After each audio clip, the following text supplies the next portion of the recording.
ছাত্র শ্রমিক জনতার গণঅভ্যুত্থানে পুলিশের গুলিতে প্রাণ হারানো বাচ্চু হাওলাদারের পরিবার কি অবস্থায় আছে?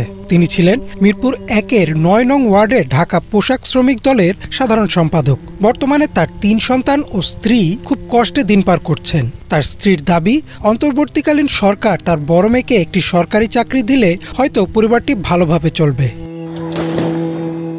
গত জুলাই-আগস্ট অভ্যুত্থানে পুলিশের গুলিতে মৃত্যুর পর পটুয়াখালী কালিকাপুর ইউনিয়নের শারিকখালীতে নিজ গ্রামে দাফন করা হয় বাচ্চু হাওলাদারকে।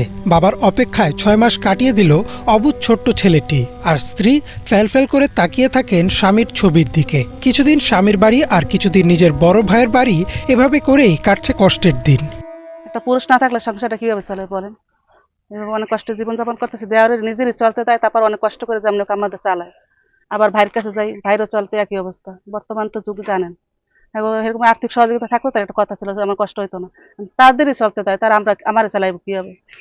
এইভাবে চলতে আছেন, কি করবো? আমার কাছে আমি ভাই, আমি পরিশ্রম করে কাজ করে খাইতেছি, আমার সংসার আছে। আর বইনের দিকে মনে করেন আমার দৌড়ান লাগে, কিন্তু আজকে আমার দুটো ভাই মরে গেছে, আমার এই একটা বোন জামাটা মারা গেছে। আমি খুব মনে করেন এখন বাসা অবস্থায় আছি।